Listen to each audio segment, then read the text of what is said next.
Hello, beloved ones. Raumutemme here, the Freedom Illuminator. And I'm just here today on a magical, sensual Friday. Who doesn't love the sensual Friday? And today I'm here for us to just have a bit of a conversation about sexual guilt and shame. Like I said, sexual guilt and shame is robbing you of your freedom. You may be wondering why I'm looking down. It's just that I want to share this live session to some of my groups. So, I'm here to talk about sexual guilt and shame, and it's robbing you of your freedom.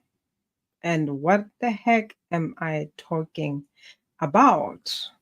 I work with a lot of people, I talk to a lot of people, and what is quite magical, interesting, is that one of the number one reason why people are not being their true self, at the core of it is this energy of creation, you know, because somehow there is a part of you that believes, that denies who you are. And it doesn't just end or start with sexual energy, it's bigger. Because I talk a lot about this. Your sexual energy is connected to your purpose, it's connected to your gifts. So at times when you're holding, when you're contracting and shutting off, you have shut down a long time back from yourself. And then you are wondering why there is no flow in your life. You are wondering why you don't know your gifts. This is what I often ask people.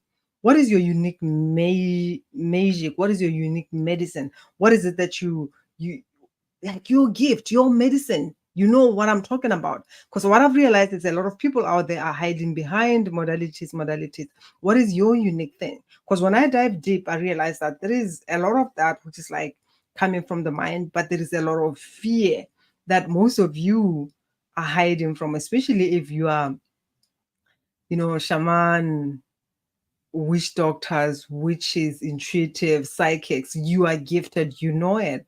But on the other hand, you are working around these rules that you have been told. So when it comes to you living the life that you truly desire, when it comes to you fully connecting with what you truly want, whatever that is, it's kind of like you start contracting. You're afraid of being seen, you're afraid of being known, you're afraid of speaking your truth. And this is what I talk about when people are talking about self-love. What is self-love if you can't even speak your truth? That's not self-love. If you are living in the shadow, that's not self-love. And one thing, even when I'm talking to women, is that you are a queen, but if you are operating your queen in the shadow, it's going to work against you, because it's not what your soul is here for.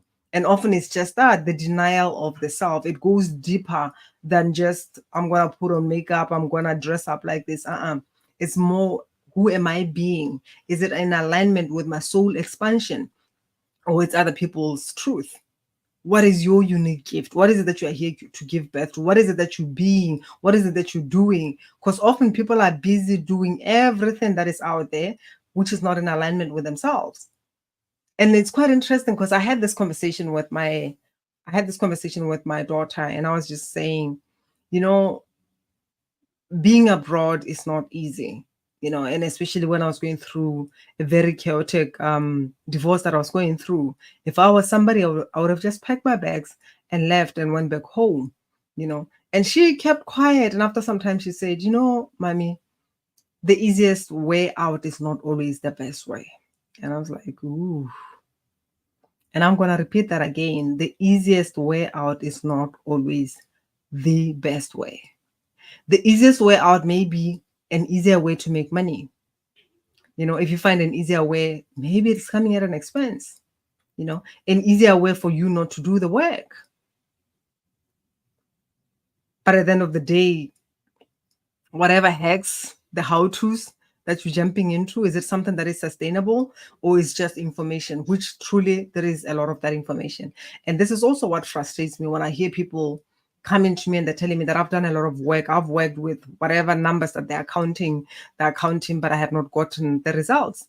It breaks my heart, because a lot of people, they're talking about healing trauma. A lot of people, they have all this, lots of information, but they don't know how to do that, because first thing, they are not even embodied, they're not present. And some of it is not the experience that they had. Some of them are doing this from the mind. And what I talk about, I don't care what business you are in, whatever that you're doing, whether you're a mother, a father, at the end of the day, the space that you get to hold for your colleagues, for those that you are leading, for your children, for your family, those who are looking up to you, is determined by the space that you can hold for yourself. If you can't hold space for yourself, you can't lead.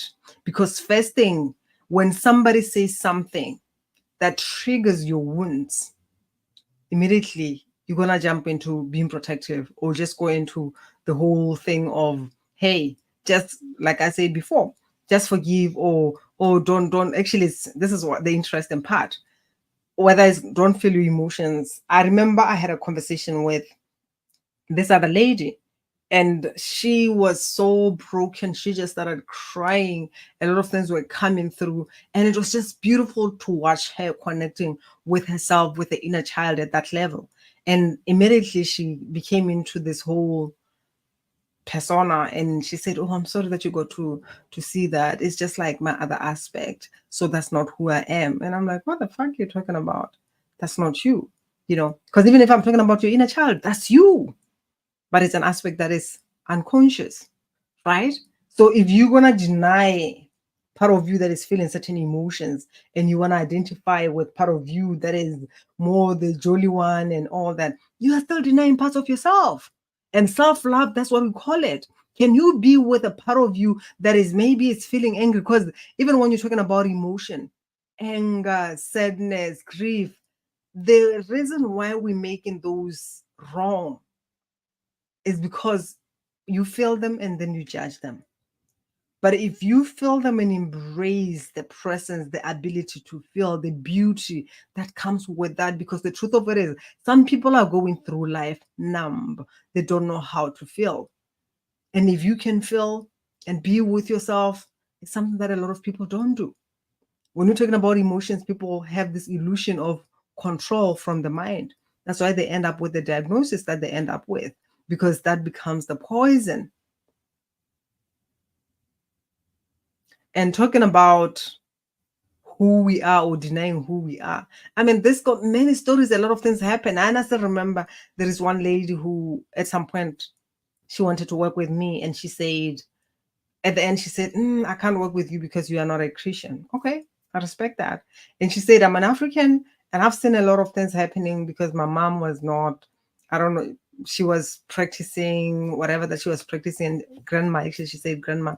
And there were a lot of things that were happening around, you know.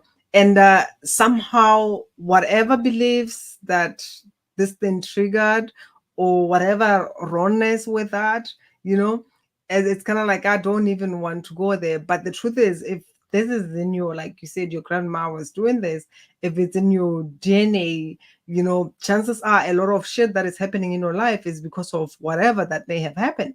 You carrying that, you seeing the chaos, you going through the struggles because of what your ancestors went through. So if you put a blind eye on it, or you judge it, it's still rocking your life, it's still leading your life, you're still creating your life from those templates. You can judge it no matter however you want, but on the other hand, judging something doesn't mean that it's going to take it away. It's not going to take away whatever healers, witches, wizards, all those people that were that are in your family, and then you wonder, why is this thing happening to me?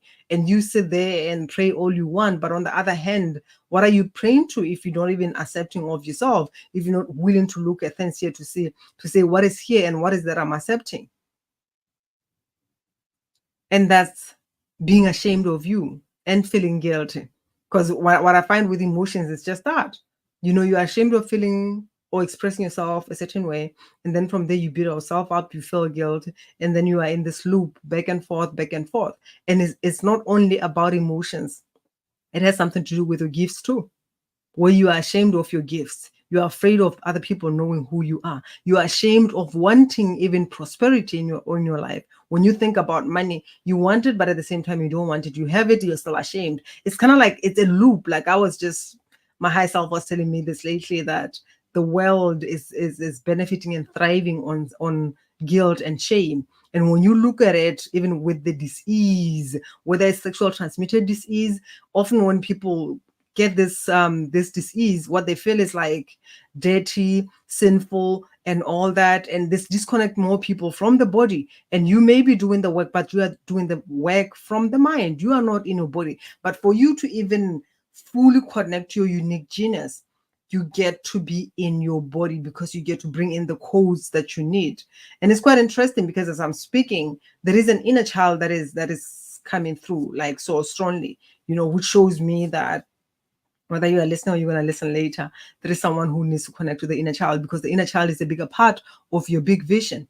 If you know there is something bigger that you are here to do, and your inner child feels unseen and unheard, then there's going to be that chaos in your life. It's also one of the aspects, like I said, if at all, when the inner child is throwing a tantrum, and then to you, when it comes to other people, it's kind of like, oh, this is not who I am. That's just an aspect of myself, but it's not me. Your inner child is a big part of you. Your inner child is a part of you that interpreted life the way it interpreted life. It saw things at the level of that child. So if you're thinking now that I'm a man, but at the same time you feel like as a man you can't feel, you are fooling yourself. Because real men feel. When you talk about connecting to that sacred divinity, it's you owning your natural instincts, because it still comes with that horniness. I have this desire. There is something that wants to be expressed. It could be that creative energy, something that desires to be expressed through you. Natural thing. Emotion, sadness, grief, whatever, it's natural. It doesn't matter whether you're a man or a woman. But the question is, are you allowing yourself to be, or you are more here in the mind? And what I always say is, when you live in your life from the mind, you can be easily manipulated, because people will tell you what you want to hear. And if you are in the mind, you don't have the capacity to discern that as much as this thing sounds good, it doesn't feel good.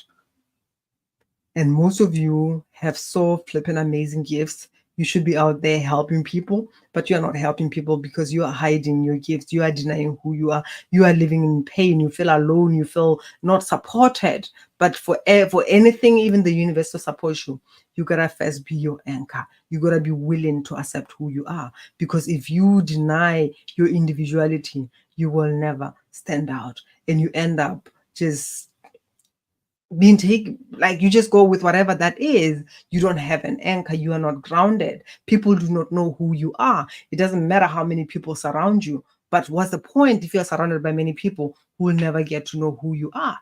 So with that said, I'm creating a 3 days transformational experience to heal the sexual guilt and shame. And I'll share more about it. But for those of you who are trusting yourself, when I say you're going to have spontaneous healing, sexual guilt and shame is healing the denial of yourself. Sexual healing, sexual guilt and shame is connecting fully to who you are. It's releasing the resistance that is interfering with what you desire and what you want to crystallize in life. Because the reason why you have not achieved whatever that you desire is because of the resistance to who you are. And if you don't accept who you are, you can't accept who the unique signature blueprint of who you are is here to receive. So there is a 3 days course that is coming, magical, transformational, spontaneous healing, because we're going to go deep. Whether you're coming through because somehow there is a disease, somehow there is whatever that you want to deal with, or it's just like more, I want to connect with myself, I want to connect with my gifts, I'm inviting you to this. It's going to be $497. But right now, if you jump in and say, "How, give me the link, I'm jumping in," it's going to be $397. There's a $100 discount. If you choose to jump in and just say, I'm going to get into this. We're going to be spending 2 hours every day for 3 flipping days, transmuting darkness, transmuting shame, transmuting guilt, healing your body. And that's the beautiful thing about my work. Because the one other thing why people do not heal, they do not transform, is a lot of people talk about the healing, but they don't even know where things are stored. It's more like, I'm going to ask you questions and we'll see what's going to come through. But with my work, I step into auric fields and I get to know every shit that is happening. And I don't just know what is happening, I get to remove it for you. That's how I do my work. When we're talking about African ancient quantum medicine, we're talking about real permanent transformation, because you can't heal what you do not feel or acknowledge. And the question is, where is that coming through? And as I'm speaking about this, the whole pelvic area on the left side, on the right side, there is also a knee, like on top of the knee on the right side. There's just a lot of things that are imprinted that are just coming through, which shows me some of the things, like what is showing up, whoever you are that you're listening. It's kind of like there is something that is holding you back. First thing, when it comes to your sexual sovereignty, your creation energy, definitely it's blocked from both the masculine and the feminine. But when it comes to you moving forward in your life, creating that which you desire, you hardly move forward the way you desire. But this is coming from the feminine side. The feminine side is holding you back. And this happens when the feminine is not feeling safe. Or even if you're the kind of person who loves control, at times it's kind of like, I love control. I want to be certain about certain thing, because the feminine is more like it's chaotic. It goes with the flow. The question is, even when it doesn't feel safe, it may happen that the masculine is not present enough to create the structure to receive whatever flow that needs to come through. But your feminine energy, from the feminine side, you don't feel safe. So if you don't feel safe, then you can't give birth to your desires. Even if it comes to your gifts, what I find, what is common actually, is like a lot of people, when it comes to connecting to that, even when you're talking about your gifts, right? Those intuition, psychic part, that magic that I'm talking about, it's the feminine that is bringing that. And if at all you've been tortured or in past lives, whatever that happened to your ancestors, then it's going to hold you back. You're not going to move forward and receive this. I just feel this like holding you back, and you may also feel some pain or something by the left side. And what is also happening, it's kind of like, I don't know what to call it, but there is something that is like stabbing right directly on your chest. So what is hurting you? And yeah, that's what I just wanted to share with you. And I cannot wait. I'm also planning something. We'll see. I'm thinking of doing something just for $88 on Lionsgate. Transmute some things for those who are open to just jump in and play for 1 hour 30 minutes or something like that, because there's a lot that is coming through. And that's what I do. When I jump on the call, we do the healing that is needed, and then afterwards you can ask questions, and I see whatever that is happening. 100,000. Where the fuck are you feeling that? Or where the heck is the whatever that is interfering with that edge, and I go there and remove it. And that's the magical thing about aligning. But whoever that you're listening, your womb, your hara, if you're a man, is speaking to me. Like, there is a lot that needs to be worked on. Your feminine side is, there's a lot of things that are holding you back. But if you are interested in finding out more specific, I'm just inviting you for an introduction call to African Ancient Quantum Medicine. I'll drop a link for you below, and tell me what you got from this. Much love. Have a wonderful, magical, and orgasmic, sensual Friday.